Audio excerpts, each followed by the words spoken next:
10:03 అవుతుంది. మరి ఇక 9:55 ఇచ్చారు.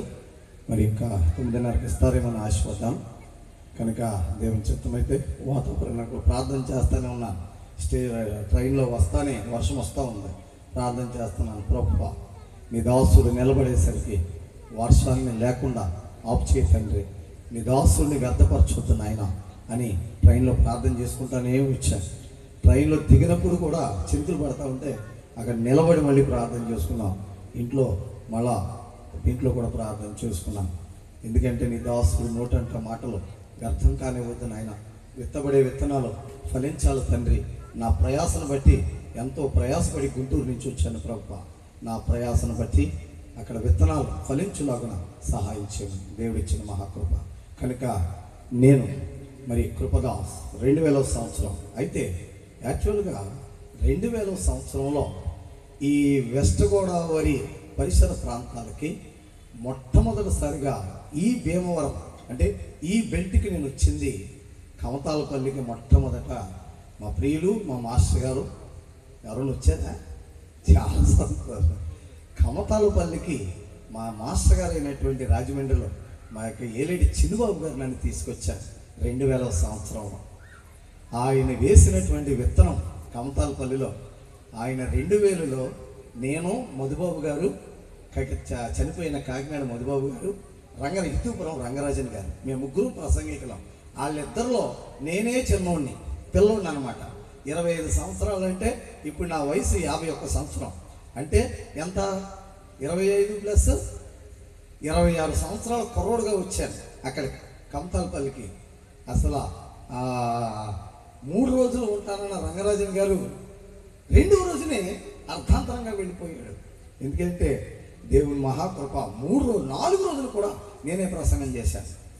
దేవుని కృప ఆ రోజు నుంచి ఈ రోజు దాకా వెనక్కి తిరిగి చూడలేదు. నా అడుగు మొట్టమొదటి కమతాలపల్లి నుంచి శృంగవృక్షం తీసుకొచ్చారు, దోసనపూడి తీసుకొచ్చారు. అదే సంవత్సరం ఆ శృంగవృక్షం నుంచి కృపాదాస్ వాళ్ళ యొక్క సొంత చర్చికి తీసుకురావటం, అక్కడి నుంచి ఇంక ఈ చుట్టుపక్కల ప్రాంతాలన్నిటికీ కూడా మరి వెళ్ళిపోవటం. తర్వాత 2002లో మెడ్రాస్కి ట్రైనింగ్కి వెళ్ళటం, 2006లో మళ్ళీ లూథరన్ చర్చ్ ప్యారిష్కి గుంటూరుకి రావటం. గుంటూరులోనే ఇప్పుడు 17 సంవత్సరాలు సర్వీస్, 17 సంవత్సరాలు గుంటూరులోనే పనిచేశాను. దేవుని చిత్తమైతే పోయిన సంవత్సరమే రాజమండ్రికి వచ్చేయాలి. మా నాయకులు వెంకటరావు గారిని వచ్చే సంవత్సరం తీసుకెళ్తామని కౌన్సిల్ అక్కడ COSలో చెప్పడంతో ఈ సంవత్సరం కూడా అక్కడే ఉండాల్సి వచ్చింది. దేవుని చిత్తమైతే రేపు జూన్కైనా రాజమండ్రి రావటానికి అందరూ కూడా ప్రార్థన చేయవలసిందిగా మనవి చేయించున్నాం. మంచిది. మరి ముఖ్యంగా ఈ ప్రాంతాలకు మరి నన్ను ఇంట్రడ్యూస్ చేసినటువంటి మా ప్రియులు శాంతరావు గారికి, లాజరస్ గారికి, శాంతరావు గారికి నా హృదయపూర్వక వందనాలు. మా ప్రియులు మాకు మంచి ఆప్తులు, ఆయనకి నా జన్మస్ గారికి నా హృదయపూర్వక వందనాలు, CR గారికి నా హృదయపూర్వక వందనాలు. అదే రీతిగా ఆర్కెస్ట్రా వారు, సౌండ్ సిస్టమ్ వారు, సుదర్శన్ గారికి,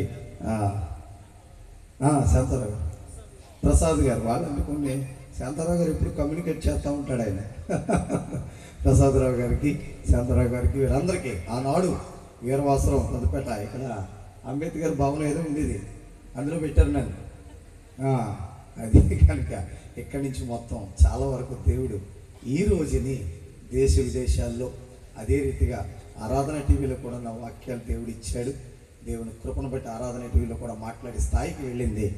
అయ్యే చేత అలాగా ఈ రోజుని మరి ఒక్కరోజు కూడా రెస్ట్ లేదు. రాత్రి రాజమండ్రిలో ఉన్నాను, ఇప్పుడు ఇక్కడ, రేపు మళ్ళా తుళ్ళూరు, మళ్ళా ఎల్లుండి అనపర్తి, మళ్ళా అవతల ఎల్లుండికి వచ్చేటప్పటికి గణపవరం దగ్గర వెల్లంపల్లి, అలా మళ్ళీ శనివారం ఈస్ట్ గుంటూరు ఈ బెల్ట్ కూడా మొత్తం లూథరన్ చర్చెస్ అన్నిటిలో కూడా ఒక మంచి దైవజనుడిగా ఈ ఎన్నిక లేనోడిని, ఈ పనికి మాలినోడిని, ఎన్నిక లేని గాడిదను, పనికిరాని పాత్రను దేవుడు ఉపయోగించుకుంటున్నందుకు ఆ మహాదేవునికి కృతజ్ఞతలు. కమతాలపల్లి నుంచి వచ్చినటువంటి వీళ్ళందరికీ, నా సోదరులందరూ కూడా నా హృదయపూర్వక వందనాలు. అలాగే మరి వీరవాసరం గ్రామంలో లూథరన్ చర్చి వారు కానీ, ఇంకా చాలా సంఘాలు, ప్రవచన దేవుని సంఘం కానీ వారే ఏర్పాటు చేసినట్టున్నారు. సుదర్శన్ గారు, అలాగే చుట్టుపక్కల ఉన్నటువంటి ప్యారిష్ నుంచి వచ్చిన వారందరికీ కూడా పేరు పేరున నా హృదయపూర్వక వందనాలు తెలియజేసుకుంటున్నాను. యెహోవా చేత ఆశీర్వదించబడినవాడా లోపలికి రావా,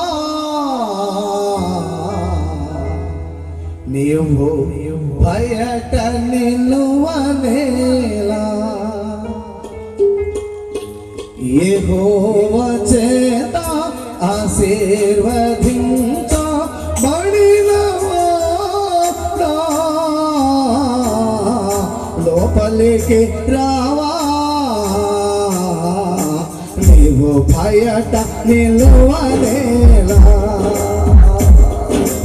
యెహోవా చేత ఆశీర్వదించబడినవాడా లోపలికి రావా, నీవు బయట నిలువనేలా. అందరూ కూడా దేవుడు మహిమపడతాం, సభకు కూడా దేవుడు మహిమపడతాం.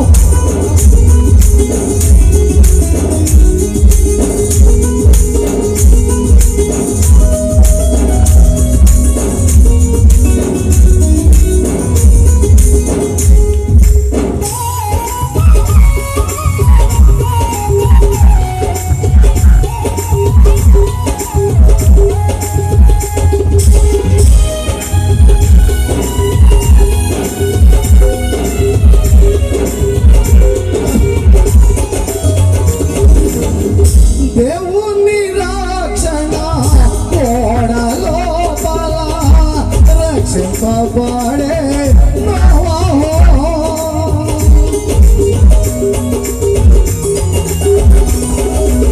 దేవుని రక్షణ ఓడలోపల రక్షింపబడే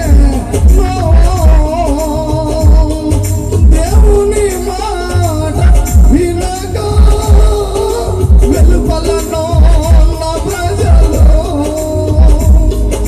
దేవుని మాట వినగా వెలుపలను ఉన్న ప్రజలు తిరుచు త్రాగుచు పాపములో, తిరుచు త్రాగుచు పాపములో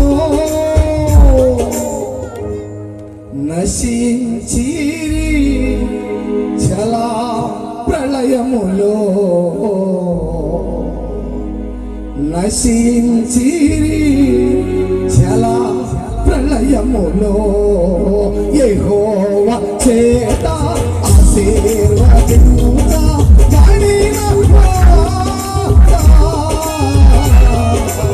లోపలికి రావా, నీవు బయట నిలువనేలా. లోపలికి రావా, నీవు బయట నిలువనేలా. అందరూ కూడా చప్పట్లతో దేవుని మహిమపరుస్తాం. అందరూ కూడా రక్షించబడాలి. ఆ మహాదేవుని రాకడ సమీపమైపోతుంది.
లోపలికి యెహోవా చేత ఆశీర్వదించబడినవాడా లోపలికి రావా నీవు బయట నిలువలేనా లోపలికి రావా నీవు బయట నిలువలేనా.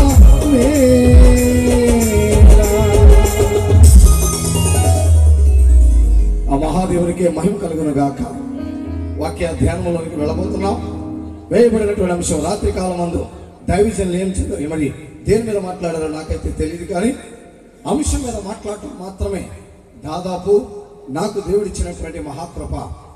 పాంప్లెట్లో ఏ అంశం అయితే ఉంటుందో ఆ అంశం మీద మాట్లాడటమే దేవుడు నాకు ఇచ్చినటువంటి కృప.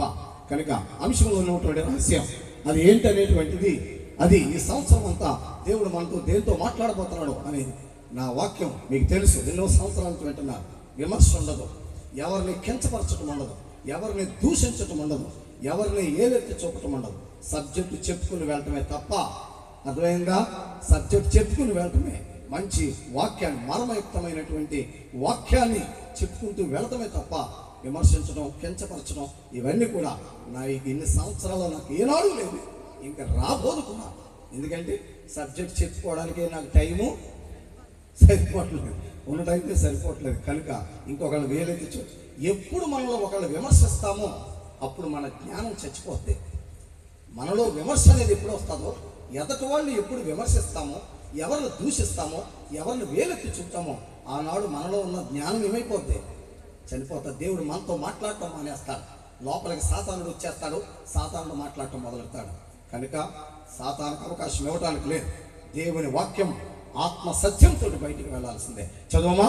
మీరు ఈ లోక మర్యాదను అనుసరించి, మీరు ఈ లోక రోమీ సంగమా, అపోస్తలుడైన పౌలు చెప్తున్నటువంటి మాట, రోమిలో ఉన్నటువంటి అర్థమైందా, రోమిలో సంఘంలో ఉన్నటువంటి క్రైస్తవులకు చెప్తున్నటువంటి మాట ఏంటది?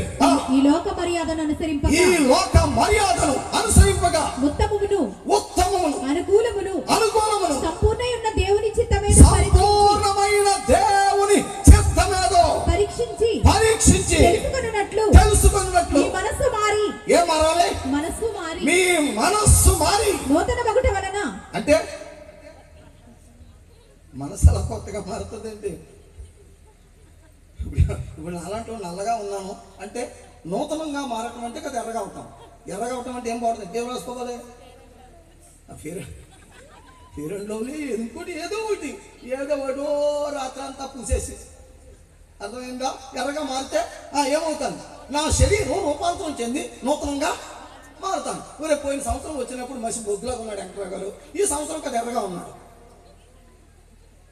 కానీ శరీరం కాదు రూపాంతరం చెందేది, మనసు మారేది. శరీరం కాదు మారేది. ఏది మారాలి? మనస్సు మారి నూతన మగుట వలన, నూతన మగుట, మనస్సు మారి నూతన మగుట వలన రూపాంతరము పొందుడి. అంటే మనస్సు రూపం ధరించుకోవాలా, శరీరం రూపం ధరించుకోవాలా?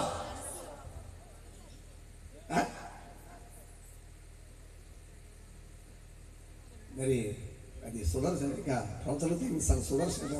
సుదర్శన్ గారు చాలా అద్భుతమైనటువంటి వాక్యాన్ని ఇస్తున్నారు. మనస్సు రూపం ధరించుకోవాలా, శరీరం రూపం ధరించుకోవాలా? మనస్సు మారి రూపాంతరం చెందాలి అంటే మనస్సే ఏం ధరించుకోవాలి? రూపం ధరించుకోవాలి. మరి శరీరం రూపాన్ని వదిలేయాలి. శరీరం ఏం వదిలేయాలి? రూపాన్ని వదిలేయాలి. ఏమి ధరించుకోవాలి? శరీరానికి ఉన్న రూపాన్ని ఏది ధరించుకోవాలి? మనసు ధరించుకోవాలి. ఈ రాత్రి ఎన్నో నిగూఢమైనటువంటి విషయాల్ని మనం విందాం. ఎఫెసీ పత్రిక 2వ అధ్యాయం 1వ వచనం. ఎఫెసీ పత్రిక 2వ అధ్యాయం. మీ అపరాధముల చేతను పాపముల చేతను మీరు చచ్చిన వారై ఉండగా, మనం అందరం కూడా చచ్చిన వారు. దేంతో చచ్చిపోయాం? అపరాధాల చేత, పాపముల చేత మీరు చచ్చిన వారై ఉండగా, మనం అందరం చచ్చిన వారమై ఉండగా ఆయన మిమ్మల్ని క్రీస్తుతో కూడా బ్రతికించెను. ఆయన అంటే ఎవరు? ఆయన అంటే తండ్రి. తండ్రి ఎవరితో బ్రతికించాడు? క్రీస్తుతో కూడా బ్రతికించెను. బ్రతికించెను అంటే ఎంతకే బ్రతికింది క్రీస్తా యేసా? అమ్మా ఇద్దరు కూడా పెద్ద గోలు సంచి ఒకటి వేసి మిమ్మల్ని ఇద్దరిని కూర్చోబెట్టారు అంటే వీళ్ళందరికంటే మీరు ఇద్దరు స్పెషల్ అనే కదా. మరి మీకు ప్రత్యేక గోలు సంచి ఎందుకు వేశారు? అర్థమైందా? చిన్నప్పుడు నేను అంతే అర్థమైంది. ఈ సినిమాలకి ఒక గోలు సంచి ఉండేది. నేనున్న పీతల సీన్ అని నా స్నేహితుడు ఉండేవాడు. ఆడు నేను నా ప్రాణ స్నేహితుడు. అర్థమైందా? ఆడెక్కడ ఉంటే నేను అక్కడే ఉండేవాడు. అర్థమైంది. మా ఇంటి పేరు ఆళ్ళోళ్ళు, ఆ ఇంటి పేరు పీతలోళ్ళు. అర్థమైంది. ఆడు నేను గోలు సంచి ఉండదు మా ఇద్దరికి. ఎక్కడ సినిమా వేస్తున్నారంటే ఆ గోల్ సంచి చేసుకుని పడుకోవడమే. ఇదివరకు ఇట్లాగా అప్పుడు టీవీలు లేవు. నా చిన్నతనంలో టీవీలు లేవు, ఇవన్నీ ఏమి లేవు. ఇందిరాగాంధీ చచ్చిపోయినప్పుడు వచ్చింది టీవీ. అర్థమైందా? అప్పుడే తెలుసు. అసలు ముందేమో నాకు తెలియదు. అలగవాళ్ళకి చూడటమే తప్ప ఏం తెలుసు. ఎందుకంటే కూలి పని చేసుకునే మా అమ్మ మాకు టీవీ కదా కాదు, రేడియో కూడా ఉండేది కాదు. అందుచేత ఎందుకంటే అర్థమైందా, మా అమ్మ కూలి పని చేసుకుని పెంచింది. కూలి పని చేసుకున్నదే నన్ను పెంచడం, నన్ను చదివించడమే పెద్ద గగనం. అలానే మాకు టీవీలు ఎక్కడి అర్థమైంది. అలగవాళ్ళకి చూడటమే. అర్థమైందా? కనుక అప్పుడు కోర్సం చేసుకుని ఇదే సినిమాని ఇంకో వీధిలో వేసేవాడు. ఆడు వచ్చేటప్పుడు రాత్రి 1 గంట 2 అయ్యేది. అప్పుడు దాకా గోల్సం చేసుకుని ఆ పడుకుంటున్నా ఫిల్మ్ వచ్చింది డబ్బులు వేసి కైలాసం ఏదో కైలాసం జగదేవి అలాంటి సినిమాలు వేస్తూ ఉండేవాడు. లేకపోతే ఏదో అతను ఏదంటే భలే పేర్లు గుర్రాల మీద లేవు ఏమని. కనుక వీళ్ళందరికంటే మీ ఇద్దరికే ఒక పెద్ద గోన్సం చేసి ఇక్కడ కూర్చోబెట్టారు అంటే మీరు స్పెషల్ అయినా కాదనా? కనుక మీరే మాట్లాడాలి. అవునా? క్రీస్తుతో బ్రతికించారంట. మళ్ళా చదవరా అన్నమాట. అపరాధముల చేతను మీరు చచ్చిన వారై ఉండగా మనము చచ్చిన వారమై ఉండగా ఆయన మిమ్మల్ని క్రీస్తుతో కూడా బ్రతికించెను. చచ్చిన వారమై ఉండగా క్రీస్తుతో కూడా బ్రతికించెను. చాలా జాగ్రత్తగా వినాలి. యేసునామ శుభవంతు కాదు. చచ్చిన వారమై ఉండగా అపరాధముల చేత పాపముల చేత. ఇప్పుడు నేను అడుగుతున్నాను, చనిపోయిన తర్వాత పాస్టర్ గారు వస్తారు. పాస్టర్ గారు వచ్చి ఏ పేరు ఎట్టినా ఇక్కడ ఎవరో ఒకరు ఉంటారు. ఏ పేరు ఎట్టితే బాగుంటుంది? మా నాన్న పేరు ఎట్టుకుంటే పాపం డేవిడ్ రాజు. మా నాన్న చచ్చిపోయాడు. ఇది ఏ పేరు ఎట్టినా కానీ ఎవరో ఒకరు ఉంటారు. అందుకని మా నాన్న పేరు మీదుగానే డేవిడ్ రాజు గారు చనిపోయారు. ఇవాళ డేవిడ్ రాజు గారు చచ్చిపోయాడు. పాద్రి గారు వచ్చారు. ఏం చెప్తాడు సమాధి చేసేటప్పుడు? ప్రభునందు నిద్రించిన యాళ్ళ డేవిడ్ రాజు గారి యొక్క ఆత్మను భూమిలో కప్పెడుతున్నాను, శరీరాన్ని గాలి కుదిరేస్తున్నాను అన్నాడు. ఆత్మనట భూమిలో కప్పెట్టాడంట, శరీరానికి గాలి కుదిరేసాడట. అది ఏంటి? యాళ్ళ డేవిడ్ రాజు గారి దేహాన్ని యాళ్ళ డేవిడ్ రాజు గారు దేహాన్ని కాదు, విడిచిపెట్టిన దేహాన్ని. అంతేనా రాజు? యాళ్ళ డేవిడ్ రాజు గారు విడిచిపెట్టిన దేహాన్ని మంటికి మన్నుగాను, దుమ్ముకు దుమ్ముగాను, బూడిదికి బూడిదిగాను భూమికి అప్పగిస్తున్నాను అని చేస్తాను. ఇప్పుడు చెప్పు, యాళ్ళ డేవిడ్ రాజు గారు విడిచిపెట్టిన దేహమును అని భూమిలో కప్పెట్టినప్పుడు మరి యాళ్ళ డేవిడ్ రాజు గారు దేహాన్ని విడిచిపెడితే యాళ్ళ డేవిడ్ రాజు గారు ఎక్కడికి వెళ్ళారు? పాద్రి గారు ఇలా చెప్పినప్పుడు ఎప్పుడైనా ఆలోచన చేశావు? యాళ్ళ డేవిడ్ రాజు గారు విడిచిపెట్టిన దేహమును మంటికి మన్నుగాను, దుమ్ముకు దుమ్ముగాను, భూమికి బూడిదిగాను, దుమ్ముకు అప్పగిస్తున్నాను. విడిచిపెట్టిన దేహం అంటే యాళ్ళ డేవిడ్ రాజు గారు ఏం వదిలేశారు? దేహాన్ని వదిలేశారు. మరి యాళ్ళ డేవిడ్ గారు ఎక్కడ పోయారు? దేహాన్ని భూమిలో వదిలేశాడు. ఎక్కడికి వెళ్ళాడు? దేవుని దగ్గరికి వెళ్ళాడా? సరే రైట్. వారం తర్వాత నేను మా నాన్న చూడాలని అనిపించింది. వెళ్ళాను. సమాధి తవ్వేసి పెట్టి తెరిగితే మా నాన్న కప్పెట్టినట్టుగా ఉంటాడా? ఇవన్నీ మొత్తం అంతా కూడా లోపల పోయి చూసేస్తాడా? మూసేశాను. ఓ సంవత్సరం పోయాక వెళ్తే మా నాన్న మళ్ళీ చూద్దామని మా నాన్న ఉంటాడా? ఇంత ఎముకలు ఉంటాయి. అంటే మా నాన్న రూపం ఏమైంది? మా నాయనమ్మ కడుపులోంచి వచ్చిన మా నాన్న రూపం ఏమయ్యింది? మంటికి మొన్నైపోయింది, దుమ్ముకు దుమ్ము అయిపోయింది, బూడిదకు బూడిదైపోయింది. మరి మా నాన్న రెండవ రాకడలో వచ్చినప్పుడు ఏ రూపంతో వస్తాడు? నేను గుర్తుపడతాను.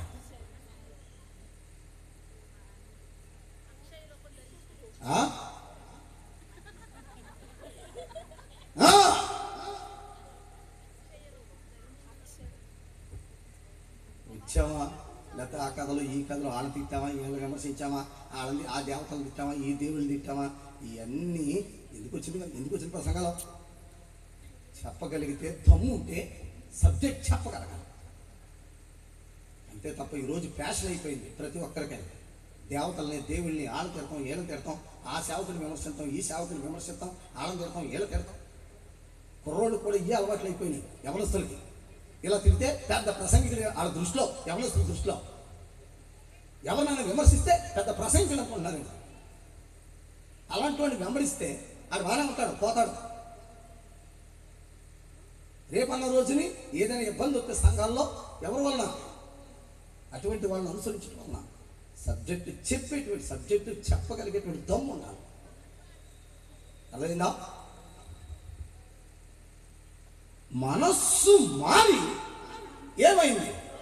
రూపాంతరం చెందింది. అంటే మనస్సు మారి రూపాంతరం చెందిందంటే ఈ రూపం దేనికి వచ్చేసింది? మనసుకు వచ్చేసింది. దేనికి వచ్చింది? మనసుకు వచ్చింది. అంటే ఏ రూపం? శరీర రూపం. శరీర రూపం మనస్సుకు వచ్చేసింది. ఇప్పుడు మనస్సు అంటే ఏంటో తెలిస్తే శరీర రూపం మనస్సుకి ఎలాగొచ్చిందో మీకు ఇంకా బాగా అర్థమవుతుంది. అసలు మనస్సు అంటే ఏంటో చూడు. 2వ కొరింథీ పత్రిక 11వ అధ్యాయం మొదటి వచనం. కొంచెం అవివేకముగా నేను మాట్లాడినాను, మీరు సహింపవలెనని కోరుచున్నాను. నన్ను గూర్చి మీరు ఎలాగైనా సహించుడి. దేవాశక్తితో మీ ఎడల ఆసక్తి కలిగి ఉన్నాను. ఎందుకనగా పవిత్రురాలైన కన్యకునుగా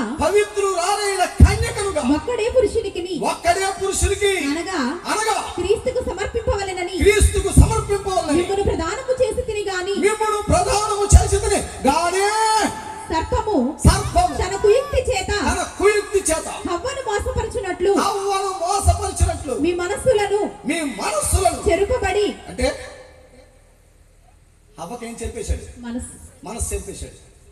అమ్మా, హవ్వతో పాటు మనందరికి కూడా ఏం చెప్పేశాడు? మనస్సు చెరిపేశాడు. అంటే మనస్సుకి ఏం పోయింది? రూపం పోయింది. ఎక్కడ చెప్పేశాడు? మనస్సు అంటే ఏంటో మనకు తెలియాలి. ఇప్పుడు మన స్వరూపమందు మన పోలిక చొప్పున నరులను చేయదు. మన స్వరూపమందు మన పోలిక చొప్పున నరులను చేయడం. స్వరూపం అంటే ఏంటి? పోలిక అంటే ఏంటి? ఇప్పుడు నేను ఉన్నాను, అర్థమైందా? మా అమ్మ అచ్చం ఇలాగే ఉంటుంది, పొట్టిగా నల్లగా. మా అమ్మ స్వరూపం. మా తాత మేస్టార్. మా తాత చిన్న సిఆర్ గారు, విఈ కృష్ణాఫర్ గారు, మా ప్యారిస్ రాజమండ్రి లోతరగి ప్యారిస్ పాస్టర్గా పనిచేస్తున్నప్పుడు మా తాత టీచరు ప్లస్ సిఆర్. అంచేత అరే వీడికి అన్ని చిన్నగారు అంటారు, యాళ్ళోడు చిన్నగారు అంటారు. చిన్నగాడికి అన్నీ తాత బుద్ధులు వచ్చినాయి అంటారు. రూపం ఎవరిది? మా అమ్మది. బుద్ధులు ఎవరి? తాతి. బుద్ధులు అంటే రూపం కనిపిస్తుందా, బుద్ధి కనిపిస్తుందా? అసలు సరే, అంత గొడవ ఎందుకంటే అది నలుగురు అంబేద్కర్ బొమ్మకాడ కూర్చున్నారు. ఓ పిల్లోడు నడితే కొట్టుకాడికి పోతున్నాడు. ఆ నూరుకో దేనికో అదేదో కురుకుర కొనుక్కోవడం. కుక్కోడు పడుకుని ఉంది. పోయివాడు పావచ్చు కదీడు సరిగ్గా దగ్గరికి వచ్చి కుక్కను తనుకొని అది పరిగెట్టాడు. కుక్క కైవలేసింది. ఆ అంబేద్కర్ బొమ్మకాడ కూర్చున్నాడు అన్నాడు, ఈడ వాళ్ళ అమ్మగా నీ బుద్ధులన్నీ ఆడంటే ఇలా కుదులేవాడు. దారంటా పోయి వాళ్ళందరినీ కదిలించుకుంటా. రూపమేమో వాళ్ళ అమ్మది, కానీ బుద్ధులు ఎవరి? వాళ్ళ తాతి. బుద్ధులు ఎవరి? వాళ్ళ తాతి. అంటే పోలిక. పోలిక అనగా ఇది స్వరూపం. ఇది స్వరూపం. మట్టిని తీసుకున్నాడు, నిర్మించాడు. నిర్మించి నరుని నాసికారంధ్రములలో జీవవాయువులు వదగా నరుడు జీవాత్మ ఆయన. జీవము ప్లస్ ఆత్మ. జీవము ప్లస్ ఆత్మ అంటే జీవం, ఊపిరి. ఊపిరి జీవము ప్లస్ ఆత్మ రెండు ఎప్పుడైతే లోపలికి వెళ్ళిపోయినాయో ఆదాము దిక్కుని లేచాడు. రూపం ఉంది, ఆత్మ ఉంది, జీవం ఉంది. రూపము అంటే శరీరం, జీవం అదే జీవం, ఆత్మ త్రిత్వం. అంటే ఆదాము త్రిత్వం అయి ఉన్నాడు. ఏంటంటే శరీరం, జీవము, ఆత్మ. నరుడు ఆ నాసిక రంధ్రములలో జీవవాయువును మొదట నరుడు జీవాత్మాయనం అంటే ఆత్మతోటి నింపబడ్డాడు. అంటే లోపలికి ఏమి వెళ్ళింది? ఆత్మ వెళ్ళింది. ఆ ఆత్మని ఏమని పిలిచాడు అంటే మనస్సు అన్నాడు. ఆత్మని ఏమన్నాడు? మనస్సు అన్నాడు. మనస్సు అన్న, పోలికన్నా, ఆత్మ అన్న ఈ మూడు ఒక్కటే. ఆత్మ, మనస్సు, పోలిక. ఇప్పుడు హవ్వకి ఏం చెరిపేశాడు? మనస్సు చెరిపేశాడంటే ఆత్మని చెరిపేశాడు, ఆత్మను పాడు చేసేసాడు. ఆత్మ ఎప్పుడైతే పాడైపోయిందో ఏం పోయింది? రూపం పోయింది. ఆత్మ ఎప్పుడైతే పాడైపోయిందో రూపం కూడా చెడిపోయింది. ఇప్పుడు ఆత్మ బాగుపడితే ఏది బాగుపడుతుంది? రూపం కూడా బాగుపడుతుంది. ఇప్పుడు మీ మనస్సు మారి నూతన మగుట వలన రూపాంతరము చెందుడి. ఇది మీరు వేసుకున్నటువంటి అంశం. మనస్సు మారి రూపాంతరం చెందాలి అంటే ఈ శరీర రూపం దేనికి రావాలి? ఆత్మకు రావాలి. అంటే శరీర రూపం ఆత్మరూపంగా మారిపోవాలి. ఇప్పుడు చూడరా, చనిపోయిన యాళ్ళ దేవుడి రాజు యొక్క దేహము విడిచిపెట్టిన దేహమును మంటికి మన్నుగా, దుమ్ముకు దుమ్ముగా, బూడిగా అప్పగించాలి. మరి దేవుడి రాజు ఆత్మ ఎక్కడికి వెళ్ళిపోయింది అంటే ఇప్పుడు ఆ దేవుడి రాజు గారి ఆత్మ ఏం తీసుకెళ్ళిపోయింది? అది అంటే శరీరానుకున్న రూపాన్ని ఆత్మ ఆ రూపాన్ని తీసుకుని బయటకు వచ్చేసింది. ఆ రూపాన్ని ఎప్పుడైతే తీసుకుని బయటకు వచ్చేసిందో అంటే ఏ రూపంలోకి మారిపోయింది? ఆత్మ రూపంలోకి మారిపోయింది. శరీరం లోపలికి వెళ్ళిన తర్వాత రూపం కుళ్ళిపోయింది. రూపం సంవత్సరానికి ఏమైపోయింది? మారిపోయింది. మరి రేపు రెండవ రాకల్లో వచ్చినప్పుడు ఏ రూపంతో వస్తాడు? రూపంతో రావాలంటే ఆ రూపం ఎక్కడికి వెళ్ళిపోయింది? ఎక్కడికి వెళ్ళిపోయిందో నీ కళ్ళతో నువ్వే చూడు. కొలసీలకు రాసిన పత్రిక 3వ అధ్యాయం 1వ వచనం. కొలసీలకు రాసిన పత్రిక. మీరు క్రీస్తుతో కూడా లేపబడిన వారైతే, అంటే క్రీస్తుతో కూడా లేపబడిన వారైతే క్రీస్తు ఎక్కడి నుంచి లేచాడు? అమ్మా, సమాధిలోంచి లేచాడు. మీరు క్రీస్తుతో కూడా లేపబడిన వారైతే అంటే ఆ లేపబడేదాన్ని ఏమన్నారు? పునరుద్ధానం. ఏంటి? లేపబడిన రాశాడు, కానీ నువ్వు పునరుద్ధానం చదువు. మీరు క్రీస్తుతో కూడా పునరుద్ధానం పొందిన వారైతే పైనున్న వాటినే వెదకుడి. అక్కడ క్రీస్తు దేవుని కుడి పార్శ్వమున కూర్చుండి ఉన్నాడు. పైనున్న వాటి మీదనే గాని భూ సంబంధమైన వాటి మీద మనసు పెట్టుకొనకుడి. అంటే మీ ఆత్మ పైనున్న వాటి మీద ఉండాలి తప్ప భూ సంబంధమైన వాటి మీద ఉండకూడదు. ఎలయనగా మీరు మృతి పొందితిరి. చూసావా ఏమయ్యారంట? మృతి పొందితిరి, చచ్చారు. మీరు మృతి పొందితిరి. మీ జీవము అంటే ఇప్పుడు శరీరం నుంచి ఏం బయటకు వచ్చేసింది? జీవాత్మ బయటకు వచ్చేసింది. మీ జీవము క్రీస్తుతో కూడా, జీవము ప్లస్ ఆత్మ క్రీస్తుతో కూడా దేవుని యందు దాచబడి ఉన్నది. దాచబడి ఉన్నది ఏంటి? అదే ఏంటది? దేని తీసుకెళ్లి దాచుకున్నాడు? ఇప్పుడు వరకు చెప్పేది ఏంటి? రూపం. అంటే ఇప్పుడు మా అమ్మ కడుపులోంచి నేను వచ్చిన ఈ రూపం అర్థమైందా? ఈ రూపాన్ని నేను నాలో నుంచి ఆత్మ బయటకు వచ్చేసినప్పుడు నా ఆత్మ ఈ రూపాన్ని తీసుకుని వెళ్ళిపోతాను పైకి. ఈ రూపాన్ని తీసుకెళ్ళిపోయి ఎవరిలో దాచేశాడు? క్రీస్తులో దాచేసాడు. అంటే నా రూపం భూమిలో లేదు. ఇప్పుడు నా రూపం ఏమైపోద్ది? మా నాన్న రూపం ఏమైపోయింది? కుళ్ళిపోయింది, మరుగైపోయింది. ఏమైపోయింది. కానీ మా నాన్న, మా అమ్మ కడుపులు, మా నాయనమ్మ కడుపులోంచి వచ్చిన రూపం ఆత్మరూపంగా మారి ఎక్కడ ఉంది ఇప్పుడు? క్రీస్తులో దాచబడి ఉన్నది. అంటే ఎప్పుడు దాచబడి ఉంది, ఎందుకు దాచబడి ఉంది, ఎలా దాచబడి ఉంది? ఇప్పుడు చదవరా, ఎలా దాచబడి ఉంది.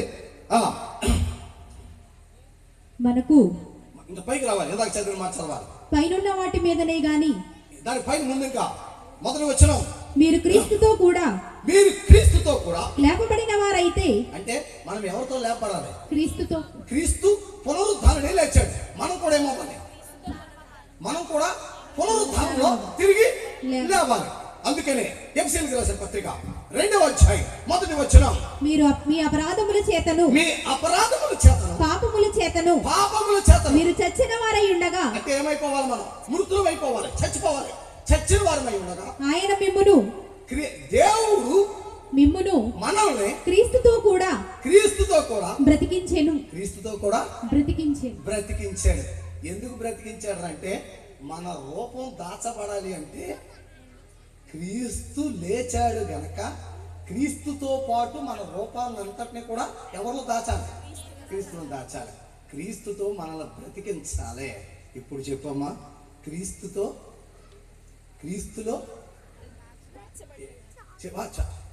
ఇందాక 2వ అధ్యాయం మీ అపరాధముల చేతను పాపముల చేతను మీరు చచ్చిన వారై ఉండగా ఆయన మిమ్మల్ని క్రీస్తుతో కూడా బ్రతికించెను. ఇప్పుడు బ్రతికింది ఎవరు? క్రీస్తా, యేసా? పునరుద్ధానం ఎన్ని రోజులైంది?